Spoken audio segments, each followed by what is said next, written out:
So this is my package from NSC Mods. So basically, I had a PS3 Slim that was overheating, and I attempted an IHS removal in order to replace the thermal compound. Now I got one of the IHSs off just fine, but managed to kill the other because my tool wasn't quite correctly made. So ended up buggering the CPU. So I then found NSC Mods videos online, which is actually what the guide that I used to do the IHS removal, and then contacted him for some help and asked him if he provided this sort of service. So to cut a long story short, he did. He already had a PS3 that he had already done the mod on, replaced the thermal compound under the IHSs, and yeah, gave the cleaning system, the cooling system a good clean out. So here's the box that's arrived today from NSC Mods in Germany. Very well packaged. You can see, look, he's even paid attention. He's put attention in glass, just to trick the people into thinking there's glass in there, which we like. If I can get into this box, there we go.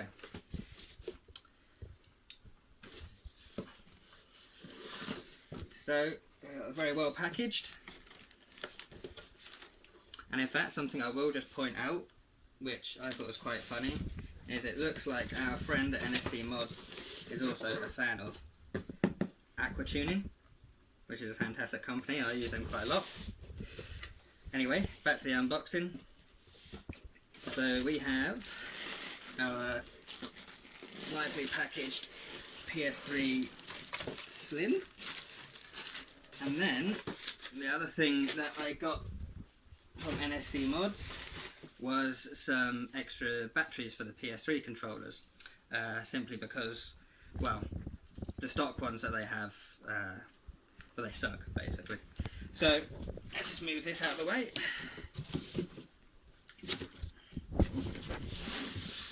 Bosh! If you hear chewing in the background, that's our bunnies.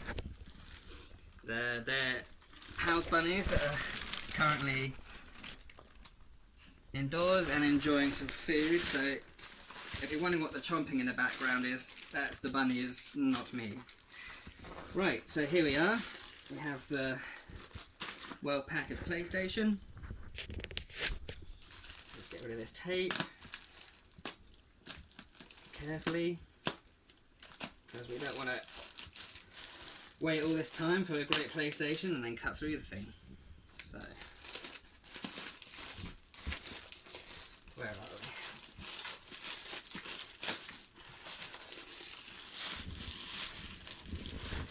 The other thing I'd like to mention, which will be included in the next video, will be the temperature improvements are amazing. You know, when I was turning my PS3 Slim on, the original one I had that I busted was probably running about 75 degrees just on the menu. So, you know, not on load, not doing anything. Which is then causes a really, really loud PlayStation, which, as we all know, when it comes to electronics, is not what we want sometimes. So that's why I went for the IHS mod. Now, surprisingly, or unsurprisingly should I say, is that Sony, like a lot of companies, they cheap out on the thermal compound under the IHSs, or anywhere, to be honest. I always recommend aftermarket. But what happened after the years of use is that the heat, the continuous heat from the GPU and CPU inside the PlayStation, it just kills the thermal compound to the point where it's nothing. You're virtually bare die onto a metal IHS, so it's no wonder it got hot, because there was simply no heat transfer. And this is what I discovered after watching the videos from NSC Mods, as well as once I'd opened up my own PlayStation, I could tell very much the same issue. So anyway, here we go. So a lot of packaging later, excuse my slowness. And we're now getting there. I'll use my hand for this because no, my life I'll use the knife and I'll scratch something. So we'll unwrap it like it's Christmas. So any of you wondering why a PS3? Why not a PS4 or a new machine? Well, the PS3 is fantastic simply because once you jailbreak it with a custom firmware like Rebug, there's others out there, the possibilities for the PS3 are fantastic. So many things you can do with them. And I would encourage anyone who has a PS3 that can be flashed with the custom firmware, check it out because it really is worth it. So here we are. So we have the PlayStation 3. As promised, very good condition. I've been told, so this is the CECH 2104 model. Been told this is one of the better editions, and checking out on Wikipedia, it does seem to be, because this model used a what's the word I'm looking for? So a smaller nanometer process on the GPU and CPU compared to the original versions. So that's why the original versions really did run quite hot, because the CPU and GPU are a lot more power hungry in the prior editions. And this one is one of the ones that uses a much newer process, so doesn't run as hot, but still will run hot if the thermal compound is in a poor state. So here we are. So the bottom of the PlayStation, nothing much to see. We've obviously got the warranty sticker from NSC Mods.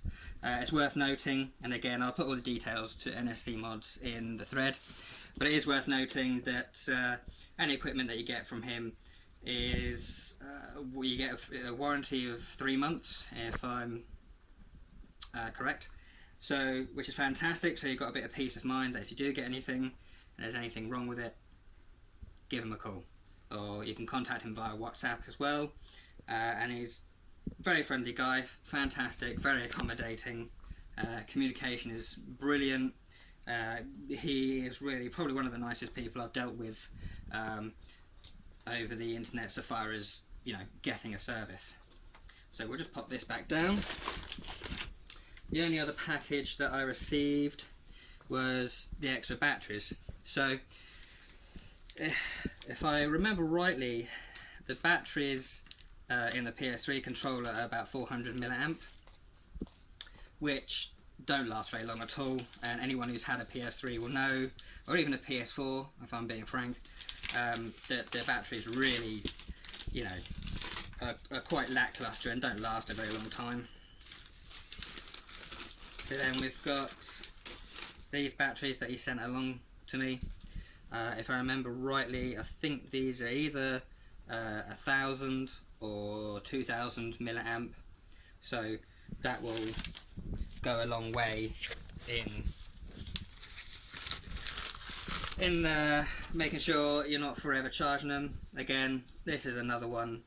The one thing I will note though with these is that obviously they're bigger because they've got a higher milliamp rating.